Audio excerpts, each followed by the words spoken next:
गीता में अर्जुन को स्वयं भगवान कह रहे हैं कि उस परमेश्वर की शरण में जा, उसके लिए उन संतों के पास जा जो तत्वदर्शी हो।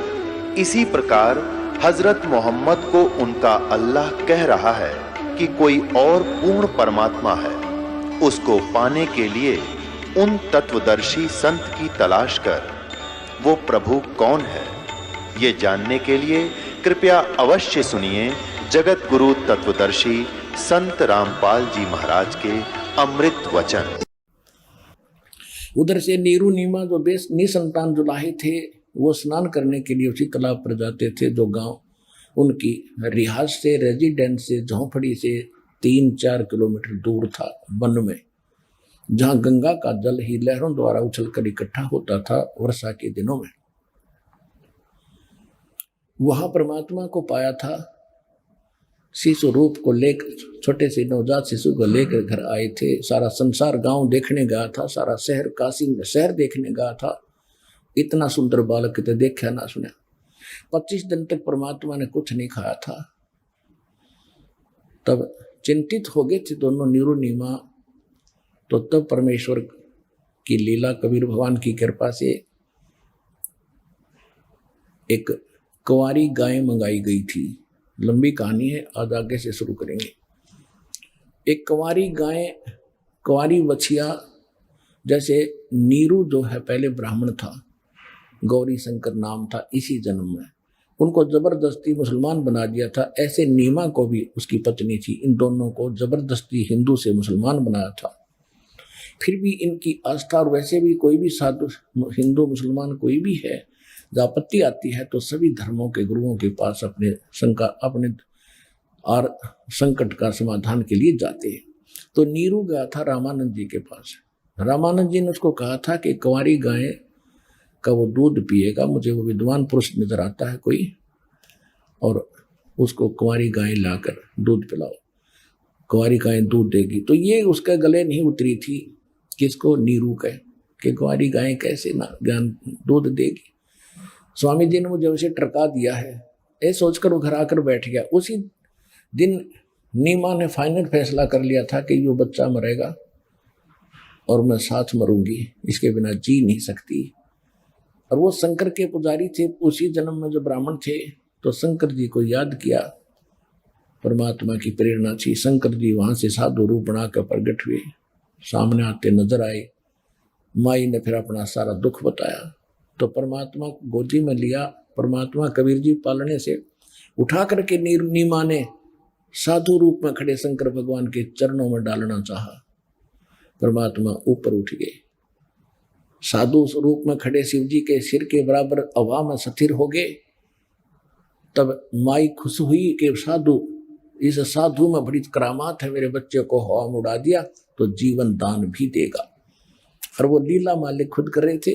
अब शंकर जी ने ऐसे हाथ किया तो उसकी गोदी में आ गए भगवान, 25 दिन के बालक शिशु रूप में। तब परमात्मा की और उस शंकर भगवान की 6 बार वार्ता हुई। और माई देख रही है ध्यान से, बच्चा बोल रहा है। वह सोच रही थी इस बाबा जी ने बुला दिया मेरा बेटा। तो यहाँ गरीबदास जी सूक्ष्म वेद में कहते हैं, जगत का पेखना पेखा, धनी का नाम ना लेखा। हमने राम कृष्ण ब्रह्मा विष्णु में इसको नो सुप्रीम पावर मान रखा था कि छोटे मोटे संकट जो इन पुजारियों पर आते हैं वो भी भगवान कबीर साहब ही उनको सुख देता है और नियमित इनके कर देते हैं। ये महिमा के भूखे नहीं है, क्योंकि जिसकी महिमा अपरंपार, उसने जरूरत नहीं महिमा कराने की। तो शंकर भगवान उस बाबा जी की महिमा बन रही थी उस नीमा की दृष्टि में। वो भी सोच रहे थे परमात्मा या बुढ़िया मर जाएगी, मैं तो मरूंगा नहीं, पर यह मर लेगी चिंता कर कर मेरे विषय में। खाना इसने छोड़ दिया। तब शंकर भगवान को कहा परमात्मा ने कि कुंवारी बछिया मंगाओ, उस पर आप अपना आशीर्वाद भरा हाथ रखो, वह दूध देवेगी, मैं उसको पीऊंगा। और साफ बर्तन मंगाओ ब्राह्मण उसके कुम्हार के इधर से। तब नीरू को बताया गया, और उधर से रामानंद जी ने भी यही कहा था, तो उसके कुछ आशा जाएगी। और उसने कहा महात्मा ने कि तुम लाओ बच्चा। महात्मा रूप में खड़े शिव जी ने कहा कि नीरू आप जाओ लाकर बच्चिया लाओ, मेरे आशीर्वाद से दूध देगी। तब उसको विश्वास हुआ कि महात्मा में कुछ करामात है। ऐसा ही हुआ, कुंवारी गाय ने दूध दिया, भगवान ने दूध पिया।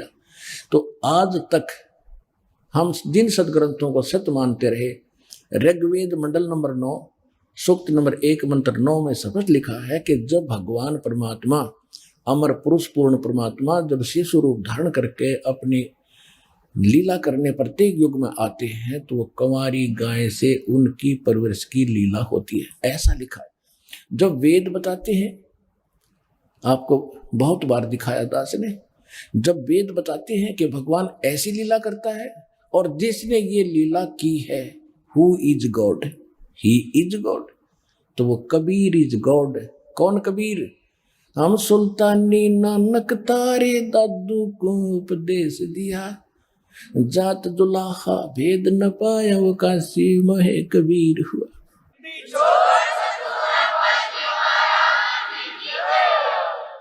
अब गरीबदास जी की अमर वाणी आपको सुनाएंगे। अपने आत्माओं, जैसे अभी तक हम जो भी कथा कहानी सुनते थे, जो दास आपको अभी तक ज्ञान सुनाता रहा, वो प्रमाण अधिक देता रहा। सदग्रंथों को रूबरू करके आपको इस सत्र पर लाया हूं कि अब जो दास मालिक की वाणी पढ़कर सुनाओगा, आपका सारी सत्य विश्वास होगा। यदि पहले मैं ये कथा और ये वाणी सुनाता रहा तो आप मन मार के बैठे रहते, ये कैसे हो सकता है, ये कैसे हो सकता है, आपके कर्म भी बिगड़ते रहते। नाम लेने के बाद भी अगर गुरु जी के बातों पर अविश्वास होता है तो उसमें आपके नाम में फर्क पड़ता है, नाम कमजोर होता है, आपकी आस्था घटती जाएगी तो भगवान का भी हाथ हटता चला जाएगा। तो इसलिए दास ने पहले लगातार 10, 12, 13 वर्ष तक एक ही रट रखाई, सब प्रमाण दिए, सदग्रंथ दिखाए, ताकि आपको ABCD पढ़ाई भक्ति की, और अब इस योग्य हुए हो कि इस गूढ़ रहस्यों को समझोगे जो सदग्रंथों में प्रमाणित है। अब जैसे तुलसीदास जी ने लाखों वर्ष पूर्व घटी घटना रामायण की अपनी सिंपल लैंग्वेज में, चौपाइयों में, संत भाषा में लिख दी, और पूरे हिंदू समाज को वो सत्य माने है, क्योंकि ज्यों का तो चित्रण है, चित्रार्थ है, पहले संस्कृत में थी, फिर उन्होंने अपने सिंपल भाषा में लिख दी। ऐसे ही गरीबदास जी ने उस परमेश्वर की, कबीर परमात्मा की, असीम ब्रह्मांड के स्वामी की महिमा तुलसीदास की तरह आंखों देखी लिख दी। तुलसीदास ने तो सुनी सुनाई लिखी, और परमात्मा गरीबदास जी ने आंखों देखा भगवान का, और यहाँ जो उनकी दया से उनकी दिव्य दृष्टि खुली, वो सारा ज्ञान इसमें लिखा, वो सुनाता हूं। 84 बंधन कटे किन्नी कल्प कबीरे, भवन 14 लोक सब ये टूटे जम जंजीरे, अंत कोट ब्रह्मांड में बंदी छोड़ कहाए, सो तो एक कबीर है जननी जने नवाए,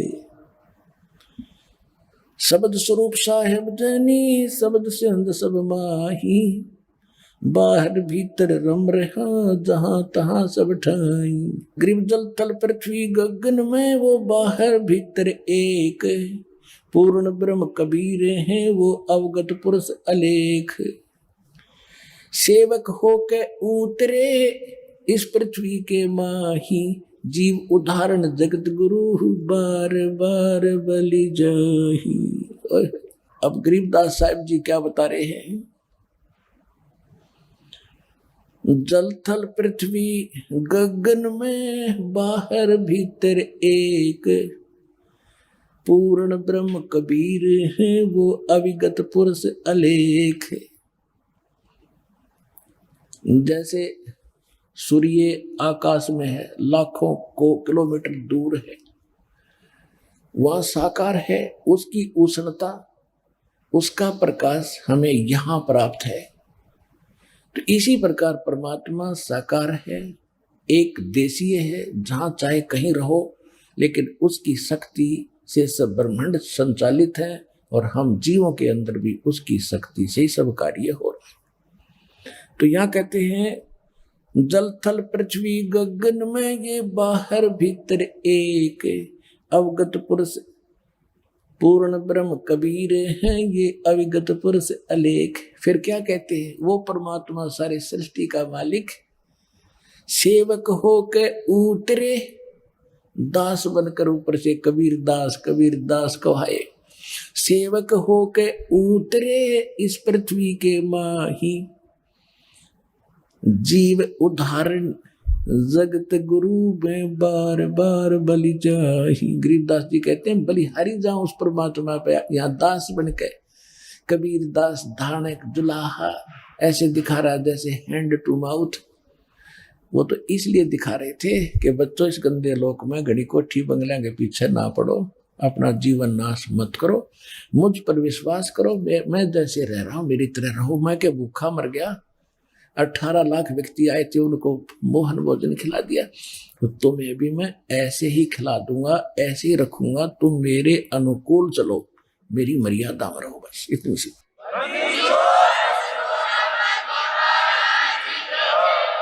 सेवक हो के उतरे माने सहशरीर आए, और ऊपर स्पष्ट कर दिया है अनंत कोट ब्रह्मांड में बंदी छोड़ कहाए।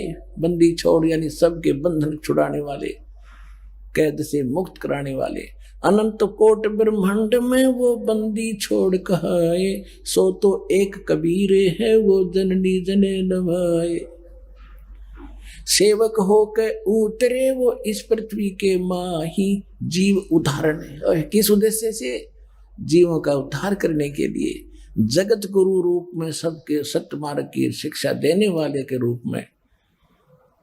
और गरीबदास जी कहते हैं उसके ऊपर मैं बार बार बलिहारी जाऊं, ऐसे महापुरुष ऐसे समर्थ, और यहाँ हमारे लिए भटक रहे एक दास बनकर। कबीर दास कभी हम गाली दे रहे थे, पत्थर मार रहे थे उसको, अपने बाप को।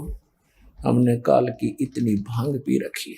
काशीपुरी कष्ट किया उतरे अदर अदारे। कहते काशीपुरी में परमात्मा आए, ऊपर से अधर अधार ऊपर के ऊपर आए। मोमन को मुजरा हुआ वहां जंगल में दीदारे। अब जहां परमात्मा प्रकट हुए उनका इतना सुंदर शरीर दिखा था, इतना नूर था उनके शरीर में। कोटि किरण शशि भाने सुध ये आसन अदर विमाने, पर सतपूर्ण ब्रह्म को शीतल पिंड और प्राण। नीमा ने जब बच्चे को गोद में लिया, वहां से उठाकर प्यार किया पुत्रवत। कभी उसके मुंह से प्यार, मुंह चूम कर प्यार कर रही है, कभी माथे को चूम रही है, कभी सीने से लगा के, और अपने शंकर भगवान के 100 शुक्र मना रही है कि शंकर भगवान ने मुझे पुत्र दे दिया। अब यही तो चक्कर पड़ा हुआ था, हम पूज्य थे, किसी ने काम करा था कोई, और क्रेडिट किसी को मिल रहा था, धनी का नाम नहीं था। अब पता चलेगा ये कौन था, कौन खेल कर रहा था हमारे साथ। गोद लिया मुख चूम कर हेम रूप झलकंत। इतना सुंदर शरीर था परमात्मा का, वाइट जैसे बर्फ होती है, हिम बर्फ। काशी उल्टी गुल भया मोमन का घर घेरे। कोई कह ब्रह्मा विष्णु है, कोई कह इंद्र कुबेर। अपनी अपनी अटकलें। जैसे कोई बच्चा पैदा होता है तो अड़ोस पड़ोस की औरतें आती हैं, रिश्तेदार भी आ जाते हैं।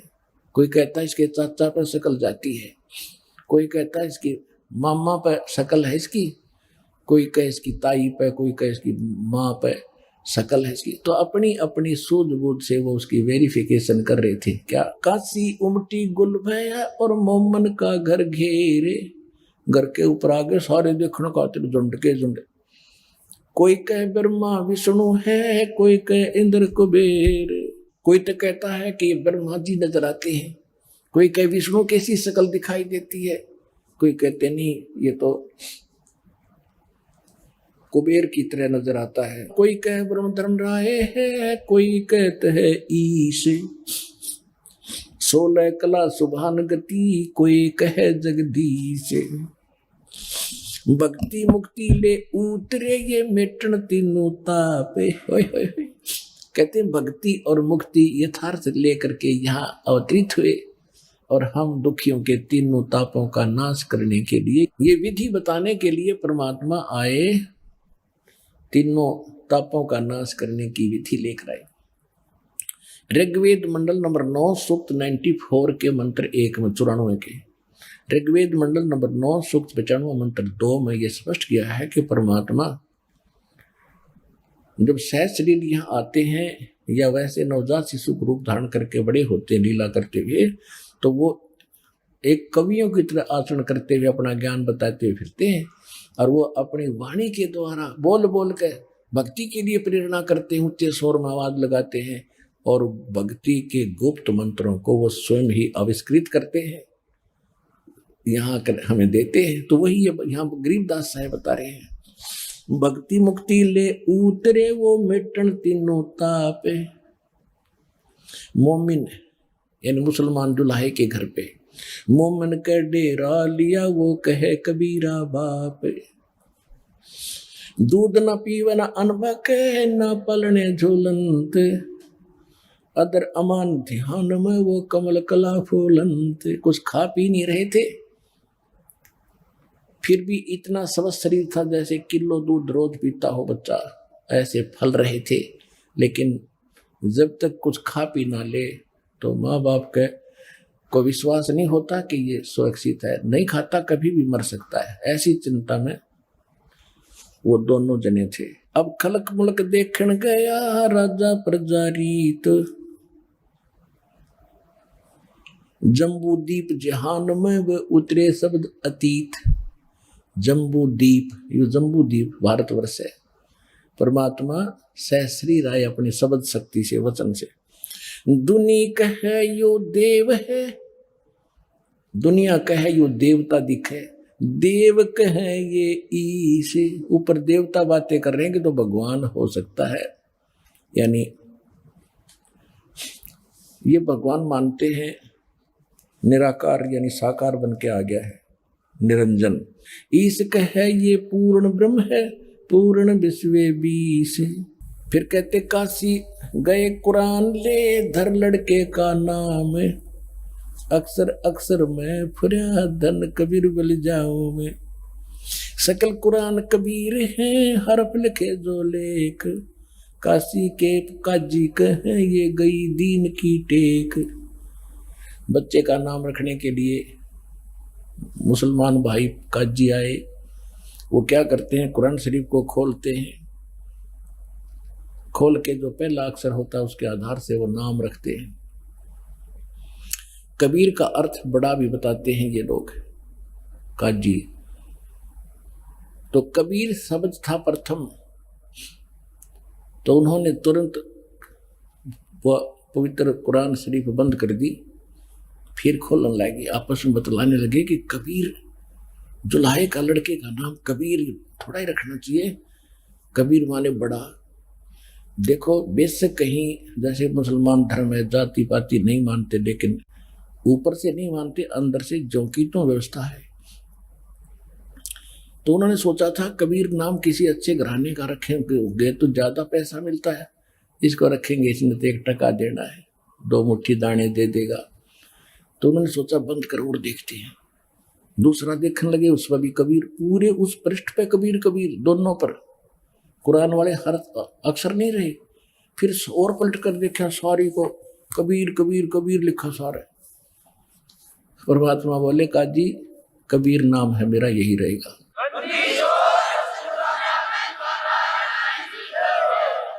उस कुरान को वहीं पटक गए, ये जादू जंत्र जानता है, ये कोई कमबख्त पैदा हो गया, तुम्हारे मनुष्य पैदा हो गया है, इतना और भड़का दिया उनको, और पता नहीं क्या क्या बकवाद करी, और लंबी कहानी वो यहाँ नहीं सुनाऊंगा। तो बच्चे का नाम कबीर ही रखा गया। यहाँ गरीबदास जी कहते हैं, काजी गए कुरान ले, धर लड़के का नाम, अक्सर अक्सर में फुरा धन कबीर बलि जाओ। सकल कुरान कबीर हुए, हरफ लिखे जो लेख, काशी के काजी कहे या गई दीन की टेक। महाराज जी ने धर्म भ्रष्ट कर दिया, सारी कुरान कबीर कबीर लिखी गई, वहीं पट गए। काजी गए पटक कर कुरान को। दूध न पीवन अनभक न पलने झोलंत, अदर अमान ध्यान में वो कमल कला फूलनते। ना कुछ खा रहा था ना पी रहा था। तो कहते शिव उतरे शिवपुरी से ये अवगत बदन विनोदे। गरीबदास जी बता रहे हैं शिव जी आए शिवलोक से एक साधु रूप बना के। शिव उतरे शिवपुरी से वो अवगत बदन विनोद, मैं के कमल खुशी भये जब लिया ईस को गोद। छोटे से बच्चे को तो शंकर भगवान ने गोदी में लिया, कहते हैं उसकी आत्मा खुश होगी, सारे शरीर में रोम रोम करने लगे शंकर भगवान के। नजर नजर से मिल गई फिर किया ईस परिणय में, धन मोमन धन पूरे ना यो धन का सीनी काम। अब शंकर भगवान साधु रूप में नीरू को बता रहे थे कि धन है तेरा ये सारा काशी नगर और तेरा घर धन है जिसके घर ये भगवान आगे माई। और यो बालक मरेगा नहीं, मरने का वाला नहीं है।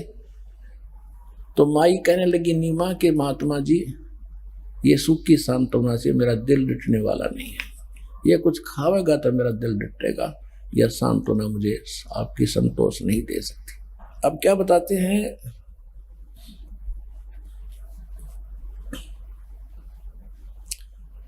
नजर नजर में मिल गई किया ईस परिणाम, धन मोमन धन पूर्णा ये धन काशी निकाम। 7 बार चर्चा करिए बोले बालक बेने, शिव को कर मस्तक धरा ल्या मोमिन एक धेनु। कहते हैं कबीर परमात्मा की छोटे बच्चे की 25 दिन के की और शिव जी की साधु रूप में 7 बार चर्चा हुई और माई खड़ी खड़ी देख रही थी, साथ में नीरू खड़ा था। अन ब्यावर को दूहत है, कुंवारी को दूहत है, कुंवारी बछिया को दूहा। दूध दिया तत्काल पीवे बालक ब्रह्म गति ता शिव भय दयाल। 6 मास के जब हुए नित नैनावार दे, चरण चरण नित पूरी में याद शिक्षा नित ले। 6 महीने के लीला में शरीर में परमात्मा हुए तो उसी समय पैदल चल पड़े थे, पांव चलने लगे थे।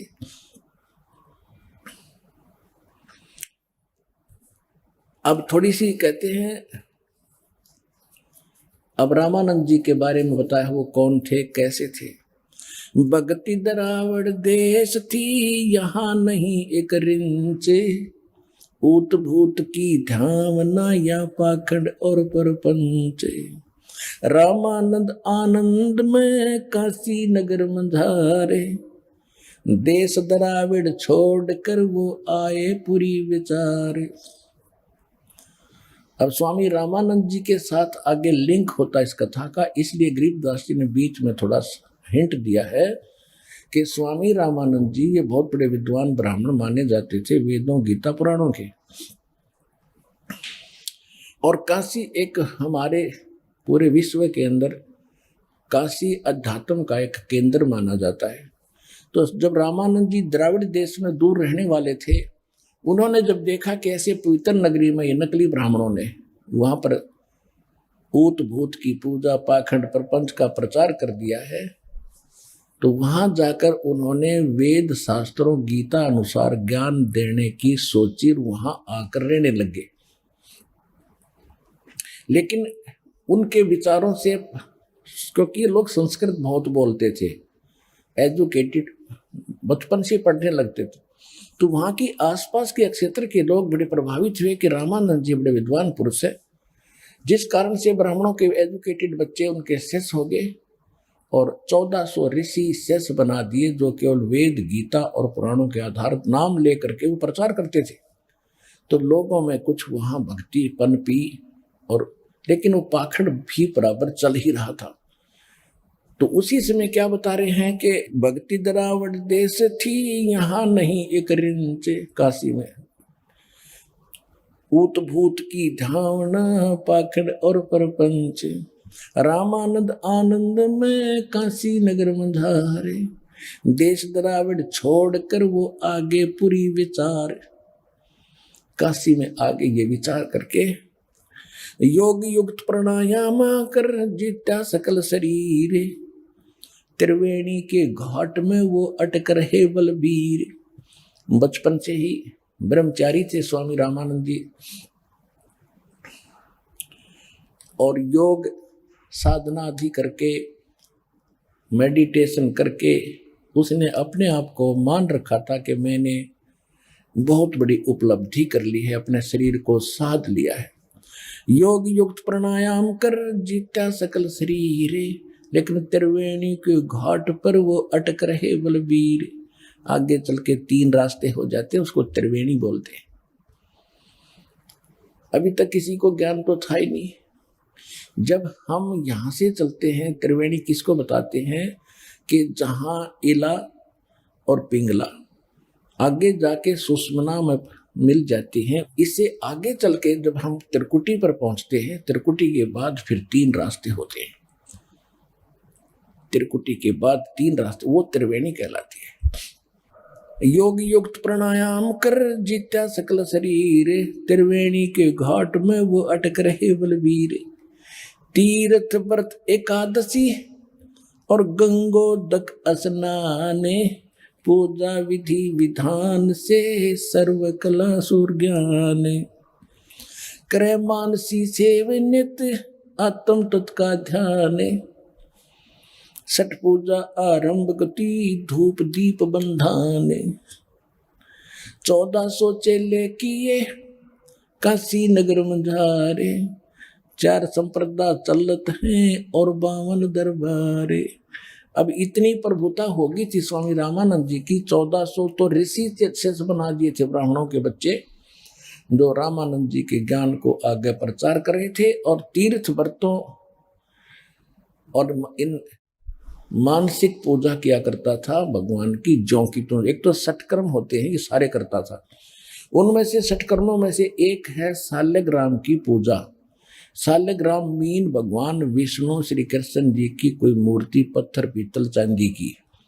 उसको क्या करते हैं ये कि सब पहले उनको सब वस्त्रों से सुसज्जित करते हैं, जैसे धोती है, एक परना है विष्णु भगवान का, फिर मुकुट है, और गले में एक मनके की माला यानी कंठी तुलसी की माला डालते हैं। एक बैजंती माला भी बनाते हैं उनके लिए। तो ऐसे वो मानसिक करता था, मूर्ति बनाकर नहीं करता था, मन मन में कल्पना करता, जैसे सोपन देखा करते हैं, ऐसे प्रतिदिन अभ्यास कर रखा था स्वामी रामानंद जी ने। कहते 5 वर्ष के जब हुए काशी मंज कबीरे, दास गरीब अजब कला ये ज्ञान धान गुण थीरे।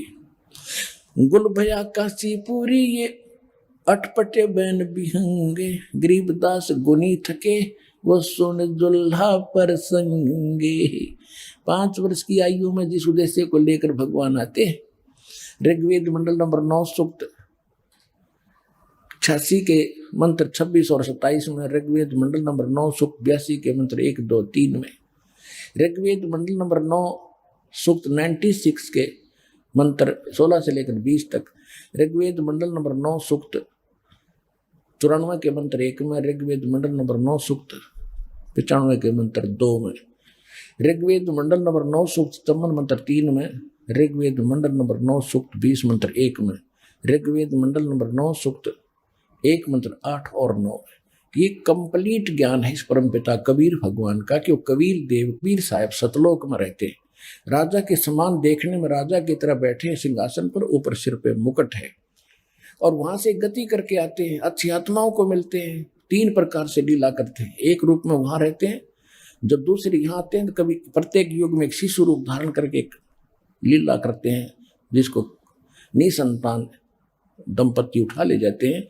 फिर धीरे धीरे लीला में करते हुए बड़े थोड़े से ऊपर बड़े होते हैं तो बचपन से ही प्रचार करना शुरू करते हैं, क्योंकि वो अच्छी आत्माओं को मिलते हैं, उनको ज्ञान देते हैं, तत्व ज्ञान समझाते हैं, कवियों की तरह आचरण करते फिरते हैं, जिस कारण से वो प्रसिद्ध कवियों में से भी एक कवि भी कहलाते हैं, लेकिन वो होते हैं परमात्मा।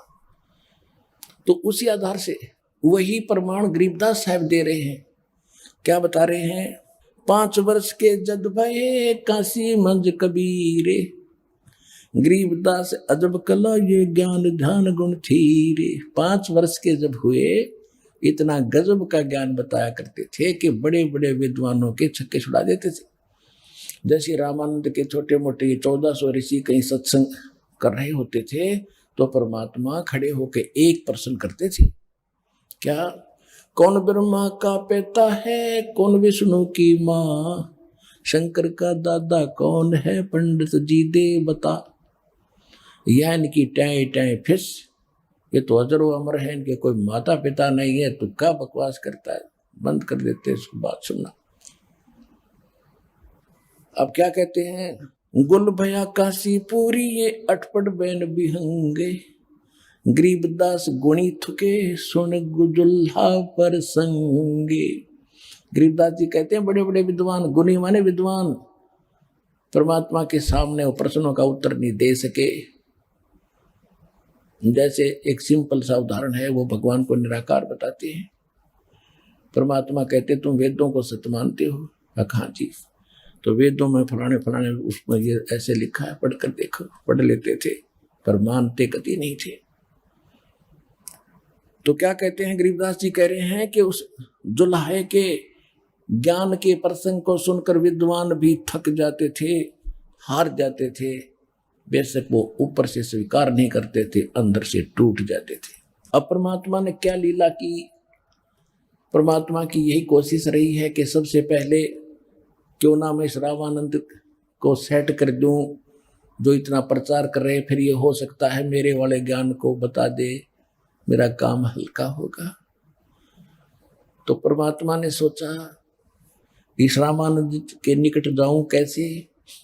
एक दिन लीला की, जो 5 वर्ष के हो चुके थे, लीला की रामानंद जी प्रतिदिन स्नान करने के लिए जाया करते थे गंगा के घाट पर। एक पंच गंगा घाट ब्राह्मणों ने महापुरुषों के नहाने के लिए बना रखा था। ब्राह्मण नहाते थे उसमें, प्रतिदिन जाते थे मुंह अंधेरे वक्त से। एक दिन परमात्मा ने छोटे से बच्चे का रूप बनाया, 2.5 साल के बच्चे का, 2.5 वर्ष के बच्चे का रूप बना करके पैड़ियों में लेट गए, जहां गंगा पर नहाने के लिए नीचे घाट पर उतरते हैं स्नान करने वाले। रामानंद जी वक्त से उठे, अपने स्वाभाविक तरीके से नीचे उतर रहे थे, नहाने के लिए जल के निकट जा रहे थे। बीच में लेटे बच्चे के सिर में उनकी खड़ाऊं लगी तो जैसे बालक लीला करता रोने की, परमात्मा रोने लगे। रामानंद जी क्योंकि दयालु साधु संत दयालु होते हैं, एकदम स्पीड से झुके कि कोई बालक का चोट लग गई। और जब वो झुके थे, उनके गले की कंठी, जो विशेष पहचान है वैष्णव परंपरा की, एक तुलसी की मणिया, तुलसी की लकड़ी का एक मनका होता बस पूरे धागे में, वो गले में डालते हैं। वो पहचान है कि वैष्णव परंपरा से युग दीक्षित है। वो निकल के वह माला कंठी कबीर जी के गले में डल गई अंधेरे में। रामानंद जी ने उठाया कि बेटा राम राम बोल, राम राम बोल, राम के नाम से सुख होता है। चोट लगी तुझे, बैठ जा, तेरे घर भिजवा दूंगा बेटा, तू गलती से नींद में इधर आ गया। परमात्मा चुप हो गए, जो काम था उनका हो गया। वो नहाने लग गए, वो अंतर्ध्यान होगा अपने कुटिया में आ गए। रामानंद जी ने सोचा बच्चा चला गया होगा, इधर उधर देखा, नहीं कहीं मिला, कोई बात नहीं। अब कुछ दिनों के बाद परमात्मा ने एक रामानंद के शिष्य को, ब्राह्मण को, विवेकानंद नाम था उसका, वो प्रवचन कर रहा था। श्री विष्णु जी के ये पुजारी होते हैं, विष्णु को सुप्रीम पावर बताते हैं। वो कह रहा था विष्णु सर्वेश्वर है, महेश्वर है, ये 3 रूप धारण करके सब लीलाएं करता है। ब्रह्मा रूप में सृष्टि रचता है, शिव जी रूप में संहार करता है, और विष्णु बनकर ये सबकी स्थिति और पालन करता है। ये अजरो अमर है, इनकी कोई माता पिता नहीं है। कबीर परमात्मा वहां बैठे थे और जब सत्संग उन्हें पूरा किया तो परमात्मा खड़े हुए कहने लगे, स्वामी जी एक शंका है मेरी। कहा बोल बच्चा, क्या बात है? आप कह रहे हो कि सर्वशक्तिमान है, इनकी कोई माता पिता नहीं है। तो मैंने एक ब्राह्मण कथा कर रहे थे, वो देवी पुराण का 3रा स्कंद पढ़ रहे थे, जिसमें विष्णु जी खुद कहते हैं हम तो नासवान है, हमारा जन्म मृत होता है, हम अविनाशी नहीं है, और दुर्गा हमारी, तू मेरी माता है। विष्णु शंकर भगवान स्वीकार करते हैं कि जब ब्रह्मा और विष्णु आपसे उत्पन्न हुए हैं तो माता दुर्गा में भी आपका बेटा हुआ। आप कहते ऐसा है नहीं। एक शिव पुराण सुना रहा था ब्राह्मण, वह मैंने सुना था रुद्र संहिता के अंदर, ये ब्रह्मा और विष्णु जैसे सदाशिव और काल रूपी ब्रह्म और दुर्गा के संयोग से विष्णु जी की उत्पत्ति हुई। इसी प्रकार ब्रह्मा जी कहते मेरी उत्पत्ति हुई इन दोनों के संयोग से। आप कहते हो उनके जन्म माता पिता नहीं है। अब वो तो साथ रखा करते पुराण, रोटी उन पर खा रहे थे, उठा कर देखा, दोनों देखे, जो कहते हो पाए, बंद कर दिए। संस्कृत में होते थे, कल के झूठा है, पाखंडी है, तू कौन है, कहां से आ गया, क्या नाम है तेरा, क्या तूने कोई गुरु बना रखा है, तूने तिलक विलक लगा रखा है ये वैष्णव परंपरा का, क्या तूने कोई गुरु धारण किया? कहां जी, कि किसको गुरु बनाया? कि जो तूने बना रखा है वही मैंने बना रखा है। कहने लगा मैंने बना रखा है, तेरी क्या जाति है? अब परमात्मा तो वो कहने लगे जात न पूछो संत की, पूछ लीजियो ज्ञानी, मोल करो तरवार का, ये पड़ी रहन दो म्याने। तो परमात्मा तो बोले नहीं, जो श्रोता ब्राह्मण और श्रोता थे दूसरे वो कहने लगे ये नीरू का पुत्र है, जुलाहे का, ये धानक है भाई, स्वामी जी धानक है, जुलाहा है ये। तो उसको तो फिर बहाना मिल गया, विषय बदल दिया कि देखो लोगों कितना झूठा है, पाखंडी है, ये जुलाहा है, और कहता है मैंने रामानंद जी को गुरु बना रखे, मेरे गुरु जी स्वामी रामानंद जी हैं, और ये तुम्हारे सामने कह रहा है कि मैंने उन्हीं को गुरु बनाया। कल तुम भी आना सारे स्वामी जी के पास, मैं कंप्लेंट करूंगा, प्रार्थना करूंगा, और इसकी साथ आएगी, देखना झूठा। हमारे गुरु जी तो इन शूद्रों को निकट भी नहीं आने देते। ये वैसे वहां उस समय सही था, तो सबको विश्वास हुआ कि झूठा आदमी, अनपढ़ है, कबीर जी, इसको क्या पता वेदों और गीता में और पुराणों में क्या लिखा है। तो हमारी इन्होंने ऐसे रोल मार रखी थी अब तक, क्योंकि हम सदग्रंथों को पढ़ने योग्य नहीं थे। तो इन झूठों की हमारा सारी बात सच्ची जच गई कि कबीर जी झूठ बोले हैं, ये ब्राह्मण झूठा सच्ची कह रहा है। अगले दिन उसने तो एक साइड निकालनी थी, रामानंद जी से कहा कि स्वामी जी हमारी तो नाक काट दी, हम कैसे प्रचार करेंगे, एक शूद्र का लड़का जुलाहे का, और आपको अपना गुरु बताता है। हे महाराज हम तो मर गए, कति बाहर नहीं निकल सकते। परमात्मा को वहां लाया गया, जबरदस्ती पकड़ के उनके माता पिता ने कोशिश की रोकने की, उन दोनों को पीट कर अधमरा करके छोड़ा। ये कसाई राक्षस ब्राह्मण, पुण्यात्मा, ब्राह्मण कोई जाति नहीं है। जो कर्म ब्राह्मण का करते हैं, चाहे कोई भी कर रहा हो, और जो उनको ज्ञान नहीं और झूठी बकवाद करते हैं। तो देवी पुराण के अंदर 6 स्कंद में 414 पृष्ठ पर लिखा है, खुद व्यास जी कह रहे हैं कि कलयुग के ब्राह्मण सतयुग त्रेता द्वापर के समय में जो राक्षस माने जाते थे, कलयुग के ब्राह्मण उन राक्षसों के तुल्य है वर्तमान। इसमें कोई शक नहीं, ये प्रमाणित कर देंगे दास भी आपको, कबीर साहब के साथ कैसे जुल्म किए नालायकों ने। सत्य को माना नहीं, केवल अपने स्वार्थवश, अपनी रोजी रोटी के लिए।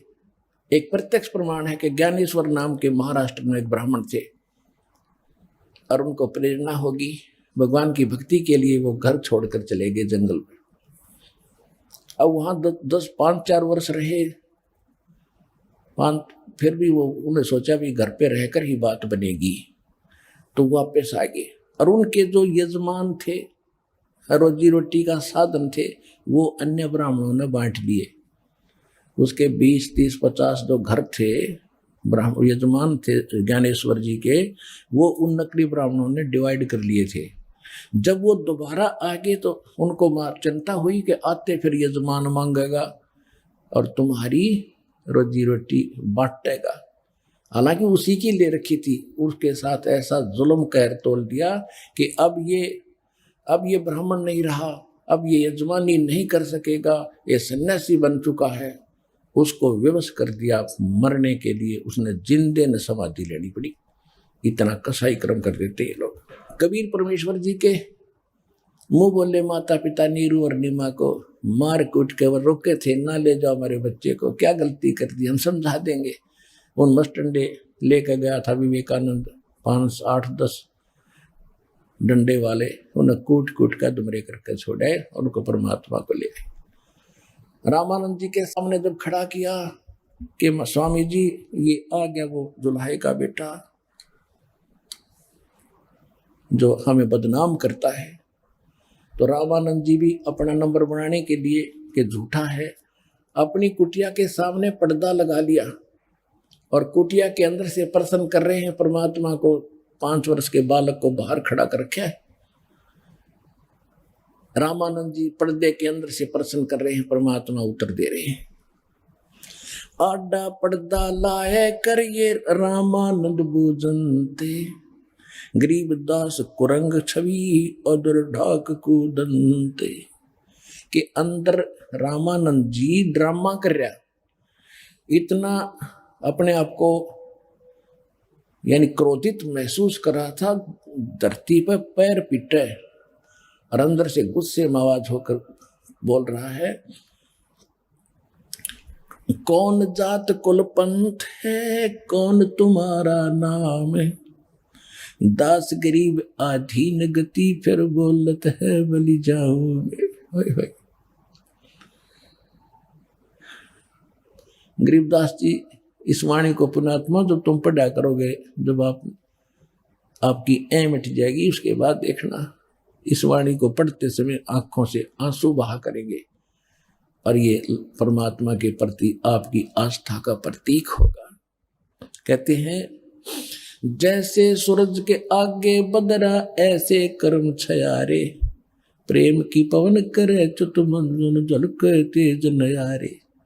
आत्मा और परमात्मा के बीच में पापों का बादल जैसी छाया अड़गी, जब तक ये अड़ी हुई है बादल कर्मों का, आपके अंदर प्रेम जागृत नहीं होता और फिर इस ज्ञान से फिर भगवान में आपका प्रेम जागेगा, आंसू की धार बहने लग जाएंगी। तो उसके बाद ये पापों की समझो वो बादल छट गए, खत्म हो गए। जैसे सूरज के आगे बदरा ऐसे कर्म छयारे, प्रेम की पवन करे चित मंजन फिर झलके तेज नयारे। अब जैसे गरीबदास जी कह रहे हैं, रामानंद जी पूछ रहे हैं, कौन जात कुल पंथे है, कौन तुम्हारा नाम है। रामानंद जी पूछ रहे और गरीबदास जी क्या बता रहे हैं, दास गरीब आधीन गति फिर बोलत है बलि जाऊं मैं। के सारी सृष्टि के मालिक सर्वशक्तिमान 5 वर्ष के बालक के रूप में एक सच्चे शिष्य की भूमिका करते हुए विनम्र भाव से अधीन होकर प्रश्न का इंतजार कर रहे हैं। बोलो गुरुदेव क्या कहना चाहते हो। तो परमात्मा ने क्या बताया, कहती अधीन से, अभिमान से नहीं, क्योंकि सच्चाई को किसी तरह बता दो सच्चाई रहेगी। जाति हमारी जगत गुरु और परमेश्वर है पंथ, दास गरीब लिखत पड़े मेरा नाम निरंजन कंत।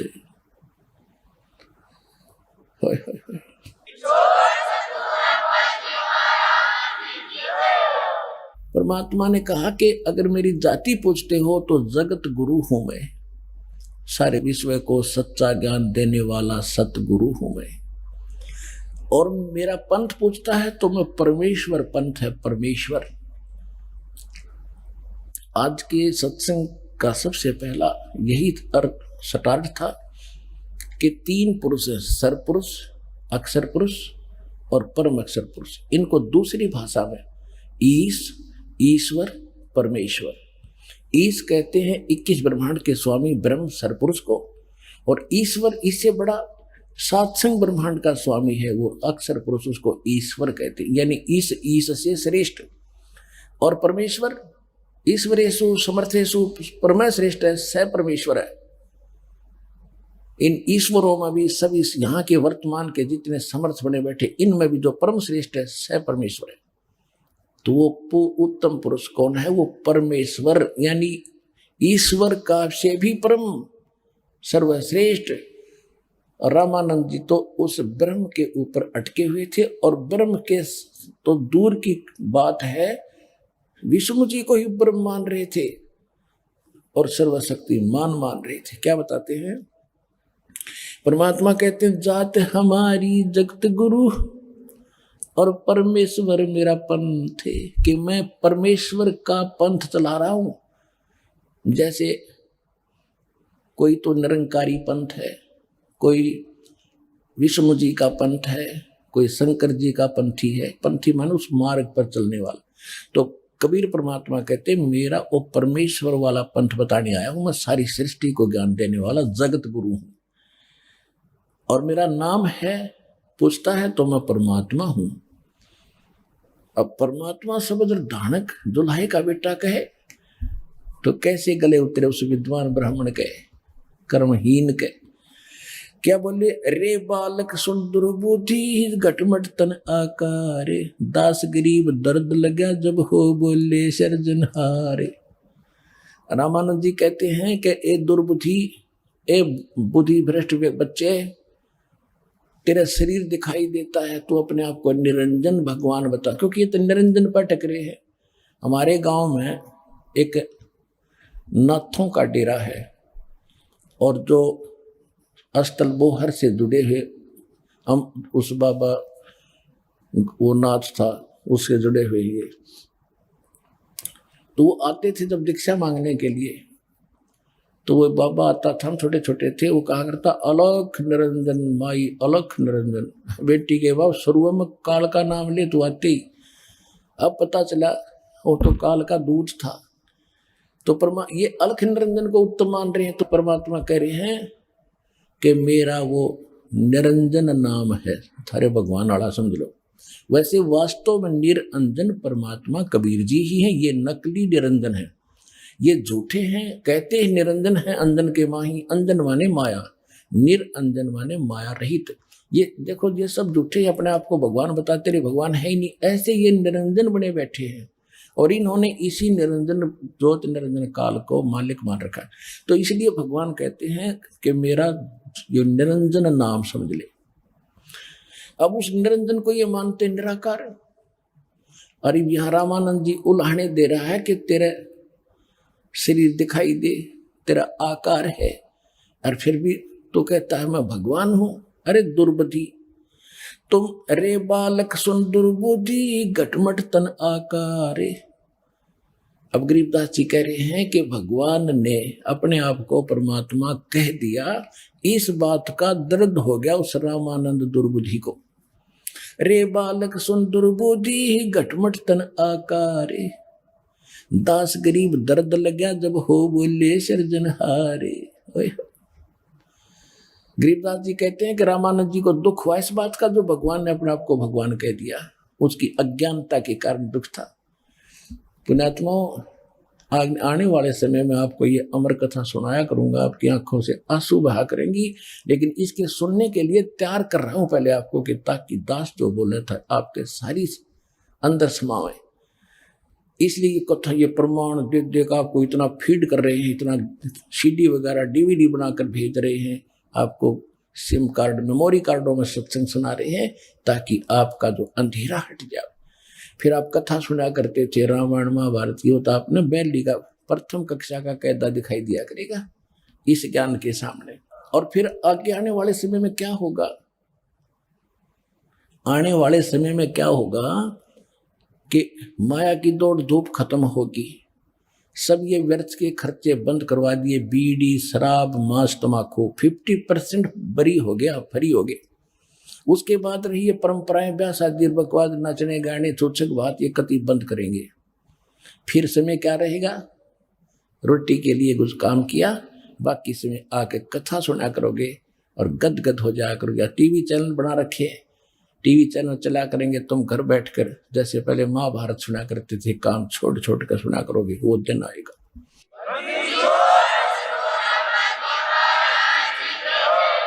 आइए अब हम उन श्रद्धालुओं के अनुभव जानते हैं जो जगत गुरु तत्वदर्शी संत रामपाल जी महाराज जी से दीक्षा प्राप्त कर चुके हैं तथा उनके द्वारा बताए गए भक्ति मार्ग पर चल रहे हैं।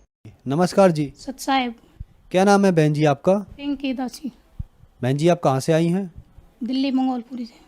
बहन जी संत रामपाल जी महाराज से नाम दीक्षा आपने कब ली? 27 दिसंबर 2000 को।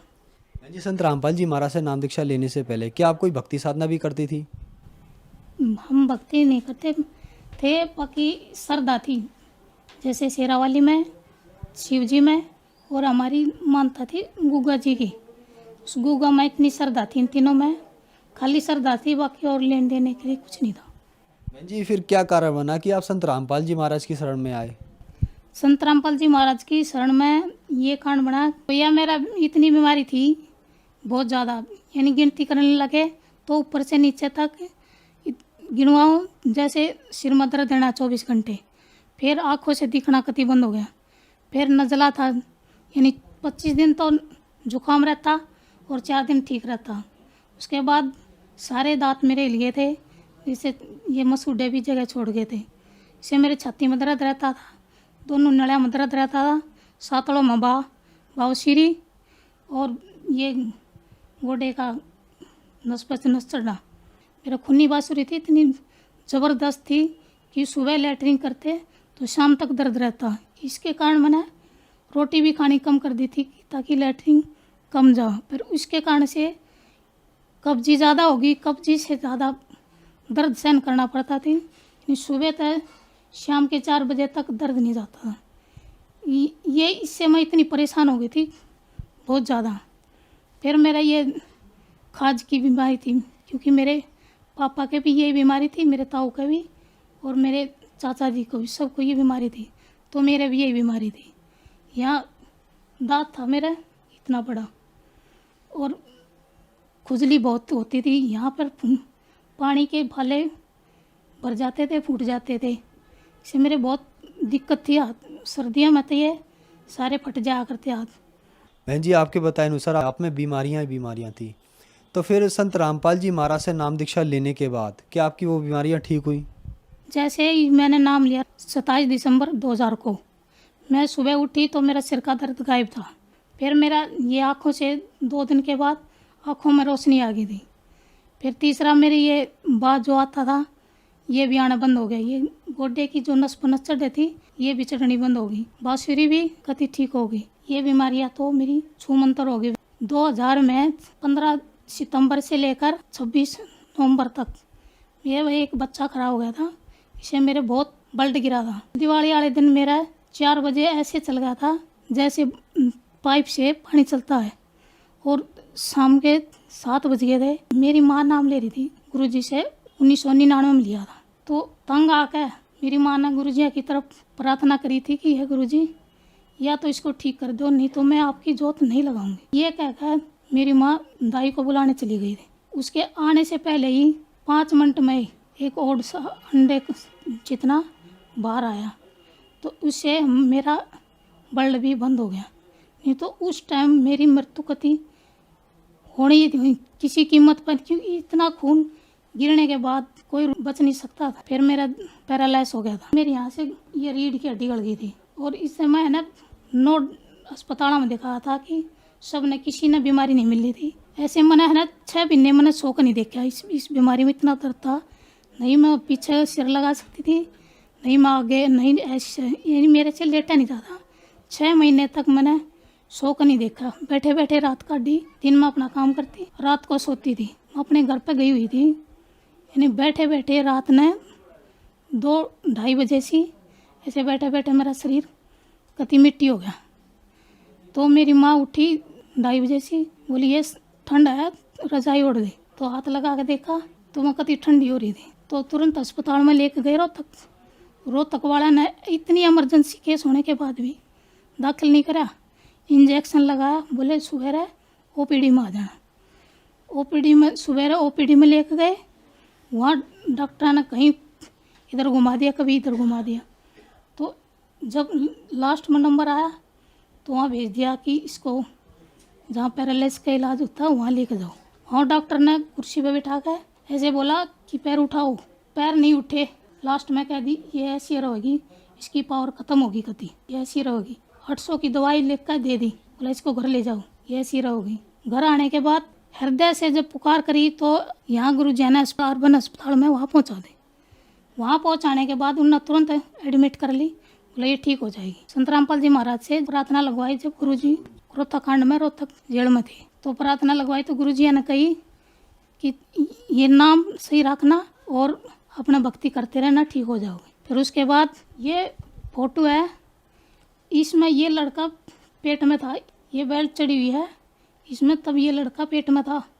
और डॉक्टर ये कहते हैं ना कि माँ अगर बच्चा पेट में हो तो पूरा खुराक नहीं खाए तो बच्चा या तो बिना दिमाग का होता है या पैरालाइज होता है। और 9 महीने मैंने इतनी दवाई खाई, गर्म गोली 500 ml की, 250 ml की। उसके बाद ये लड़का घर पे हो गया, जबकि भगत जी अपने आप खाना खवाते थे, बिठा के लेटाते भी थे। मेरे में इतनी हिम्मत नहीं, अगर मैं उठ कर बैठ जाती। फिर भी गुरु जी की दया से मैंने ये नहीं पता लगा कि बच्चा है कि नहीं पेट में, और घर पर ही हो गया ये नॉर्मल। अब इसमें इतना दिमाग है पढ़ाई में कि ये अपनी बहनों से भी तेज है पढ़ाई में। तो ये परमात्मा के चमत्कार हैं जो परमात्मा कर सकते हैं, नहीं तो हम ऐसे पैरालाइज में बच्चा होना कति असंभव है। इसमें भी मेरी मौत थी, ये बच्चा भी मरता और मैं भी मरती। संत रामपाल जी महाराज की दया से अब हम दोनों ठीक हैं। मेरे पति वो इतनी नशा करते थे, दारू इतनी पीते थे कि उसको ये नहीं पता थी मैं कित पड़ा हूँ। इतना मांस मिट्टी खाते थे, और ये बीड़ी सिगरेट गुटखा तम्बाकू कुछ ऐसा कोई ऐसी चीज़ नहीं जो भी नहीं खाते। संत रामपाल जी महाराज की दया से मेरे पति की शराब तम्बाकू बीड़ी सिगरेट ये सब नाम लेने मात्र से ही छूट गई सारी। 2013 में इतना ज़बरदस्त एक्सीडेंट होया भादरगढ़ टीकली बॉर्डर से। जिस भगत जी की गाड़ी थी, हम 5 थे उसमें, भगत जी ने रमैनी लगाई थी, हमारी जो गुरु जी की आरती है वो स्टार्ट करी थी। उसके बाद ये नहीं पता मेरे को कि एक्सीडेंट कहाँ होया, कब होया, कैसे होया। मेरी तो आँख खुली तो मैं भादरगढ़ अस्पताल में थी, जबकि सब ये बताते हैं कि इसमें जो जितने 5 जने थे ये हैं गाड़ी में, कोई जिंदा नहीं। ये लड़का सीट पर आगे बैठा था और शीशे टूट गए थे सारे, शीशे में से बाहर निकल गया था, आगे बैठा था ये। और ये 10 मिनट में होश में आ गया था, जबकि ये इतना सा था कि एक अगर थप्पड़ मार दे तो पता नहीं कहाँ जाके गिराई हो। तो अब होया है ऐसे। तो गुरुजी से प्रार्थना करी तो गुरुजी ने ये कहा था कि ये 5 ठीक हो जाएंगे, परमात्मा की शरण में थे ये, नहीं तो 5 की मृत्यु थी। ये मेरा पैर टूटा हुआ है, इसमें रोड चढ़ रही है 16। मैं बगैर दवाई के मेरे ऐसे सेट हो गया ये, संत रामपाल जी महाराज की दया से पैर भी अपने आप सेट हो गया। मेरे पति को नौकरी से निकाल दिए थे, ये कहे थी कि कोई हम पक्के नहीं करेंगे, आपको कच्चा रहना तो रहो। तो सब ने कह दी थी हम नौकरी छोड़ देंगे। 17 जने नौकरी से निकाले थे। संत रामपाल जी महाराज से प्रार्थना की तो गुरुजी ने कह दिया कि मिल जाएगी। तो मेरे पति को ही नौकरी मिली, एक को, बाकी किसी को नहीं मिली। बहन जी, संत रामपाल जी महाराज से नाम दीक्षा लेने के बाद आपको लाभ ही लाभ प्राप्त हुए। तो जो श्रद्धालु आज आपको देख रहे हैं, खास करके वो महिलाएं जो दुखी हैं, उनके लिए आप क्या कहना चाहेंगी? उनके लिए यही प्रार्थना है कि अब वर्तमान में संत रामपाल जी महाराज कबीर साहब के अवतार हैं, स्वयं परमात्मा हैं। जो माई बहन जिसके पति नशा करते हैं, जो भी बीमारियां हैं, संत रामपाल जी महाराज की शरण में आने से हर एक कर्म कटते हैं, बीमारियां कटती हैं, और वो संत रामपाल जी महाराज की शरण में आए और अपना मोक्ष कराएं। बहन जी, संत रामपाल जी महाराज से नाम दीक्षा कैसे ले सकते हैं? हमारे गुरु जी का सत्संग, संत रामपाल जी महाराज जी का सत्संग साधना चैनल पर आता है, श्रद्धा पे आता है, और उस पर नीचे पट्टी आती है, उसमें फ़ोन नंबर आते हैं, उससे संपर्क करो। और आप जिस भी ज़िले या मेरे राज्य में रहते हो, फ़ोन नंबर करो और आपको नामदान की जगह बता देंगे, आप वहाँ जाकर नामदान ले सकते हो। धन्यवाद बहन जी। सत्संग।